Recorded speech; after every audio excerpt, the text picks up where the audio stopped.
The death toll in Oso remains at 36. 10 people are still missing.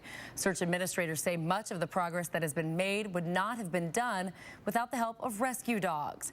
KXLY4's Caiti Currey working for you tonight with more details on the impact Spokane rescue dogs have had in Oso. Caiti?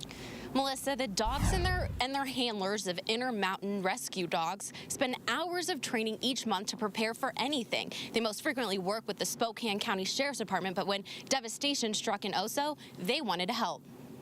The level of destruction and the devastation, the energy in that slide was phenomenal. Phoebe Duke and her dog Porter are part of the Intermountain Search Dogs. Just days after the mudslide, they were in Oso working to recover victims. We looked at the pictures and, we kind of thought, oh yeah, we know what we're going for. And we got there and it was just like, wow. Both the dogs and their handlers spent long days searching through thick mud and debris that in many cases went all the way to the dogs' stomachs. That search without dogs would have been pretty much impossible. The dogs were successful in recovering bodies as well as clearing areas so rescue crews could focus on high probability areas.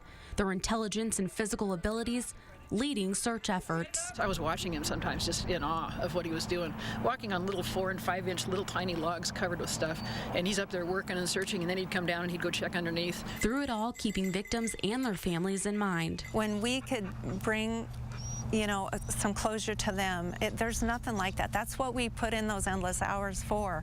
It's an incredible feeling to be able to offer that, even though as tragic as it is. The hours spent searching through the mudslide was physically exhausting and at times emotionally draining. You had to compartmentalize it and do your job and work.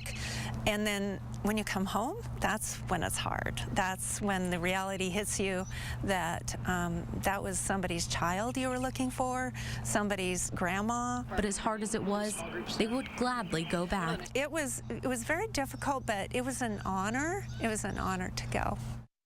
Now, all the work done by the organization is completely volunteer-based, and if you would like to donate to them, you can head over to KXLY.com to learn how to do that. Reporting live on the Sky Deck tonight, Caiti Currey, KXLY4 News. All right, thanks so much, Caiti.